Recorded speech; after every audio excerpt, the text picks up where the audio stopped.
Donna with ABC Cake Decorating Supplies.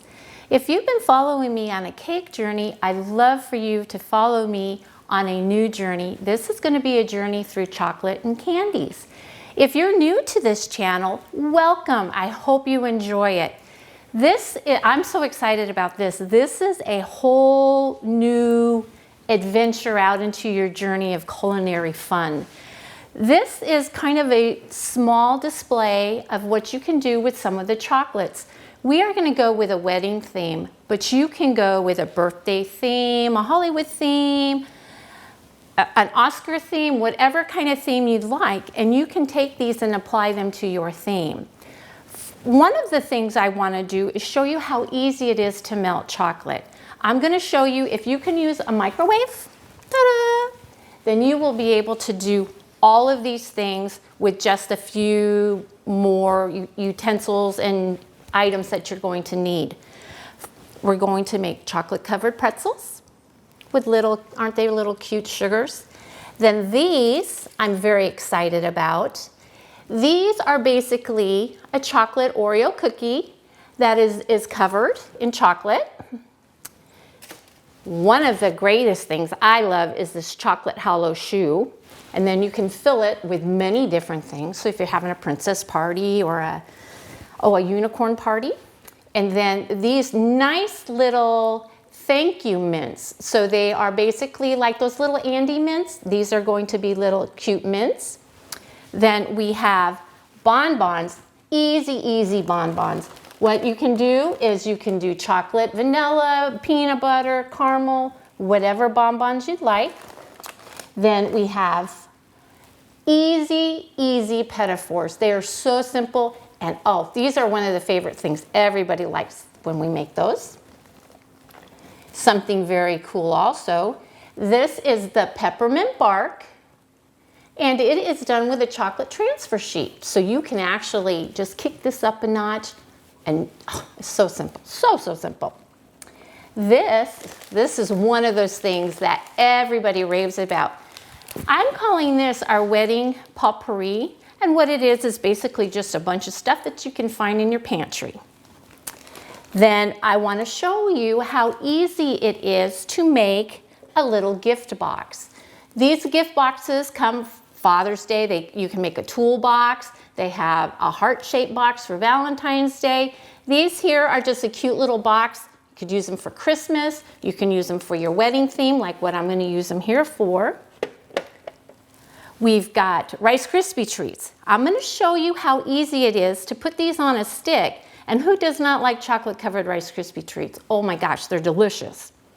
One of my favorite prized possessions is my little edible image in framework. I've done these for graduations. I've done these for babies' first birthdays. This here is for a wedding. You can use pictures. You can have anything printed as long as it's not a copyright. ABC can print them, or wherever you can get your cake decorating supplies, they can print an invitation or anything. So stay tuned. We're going to come back and we're going to start rolling up our sleeves and getting some chocolate done. Few of the items that we are going to need are chocolate. This is melting chocolate, or considered hobby chocolate. As you can see, it comes in a rainbow of colors, which is nice because that means you don't have to color it.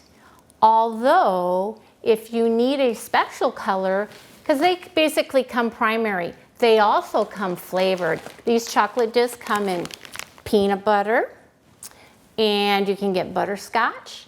Sometimes you can even get the orange colored, flavored orange, and the yellow colored lemon, so you don't have to flavor them. But I want to show you how you can flavor them so you can get the exact intensity of the flavors that you'd like. These are basically the hobby chips. These are the ones we're going to be doing all of our chocolate through. These are basically, if you can run your microwave, you're going to be able to make all of those chocolate pieces. This, however, is considered tempering chocolate. If you've ever saw chefs out there and they're making all those beautiful chocolate arts, well, this is the chocolate that they're using. As you can tell, vanilla really isn't considered a chocolate. but it does have a little bit of cocoa in it. It's got 28%. Now, it can go up or down depending upon the quality of chocolate. Just like if you're going into more of a dark chocolate, 51% is usually where the cocoa is at. That gives you that darker flavored chocolate. And then when you're basically doing more of a milk chocolate, you're into about 33%. Now that can vary too, depending upon the qualities of chocolates. But these are the chocolates that are going to require you to take some time in learning how to temper, and you will need a thermometer and things. Based upon the wedding theme that we're going with, we're going to use 2 colored chocolates. It's a vanilla and then it's a black chocolate. Then we're going to take just a little bit of the black chocolate, add it to our vanilla chocolate to get gray. This is a heating pad or a heating tray. If you have a heating pad at home, that'll work. If you have a hot plate at home, that'll work. I just recommend that you do put a towel on it because it does get kind of hot. So once you have melted your chocolate, you will be able to keep it on the heating pad and you don't need to keep reheating your chocolate. Couple very basic chocolate fundamentals are, number 1, chocolate and water do not mix.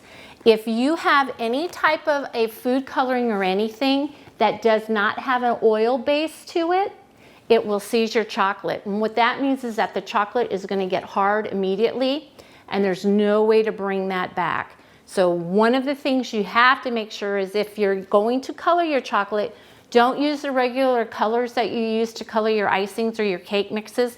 You need to use an oil-based chocolate. So 2 things your chocolate doesn't like. One is water and one is if you burn it.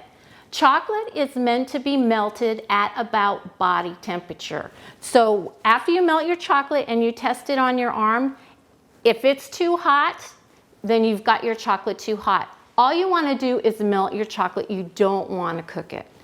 So it should be body temperature. If it's hotter than that, then you're starting to burn it. If you start to smell that marshmallow smell, you've burnt it and you cannot bring it back.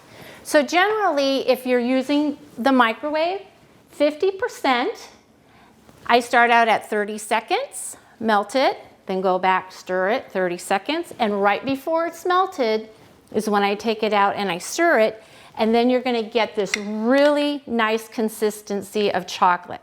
So let's get started. I've got my black chocolate. Just going to pour it into my bowl. And my little spoon, you just want to kind of stir it. Now, one of the things as you're melting chocolate, if you find, and conditions have a lot to do with it. If it's humid out, your chocolate can maybe not act as good as it should because of the moisture in the air. You may need to add Peppermint crystals. Peppermint crystals are something that they even add in a lot of chocolate fountains. It helps the chocolate flow. It's basically a shaved shortening, but it's meant to help reduce the chocolate so that it's not lumpy and your chocolate will flow. Got our chocolate, our microwave, and it's already set at 50 power.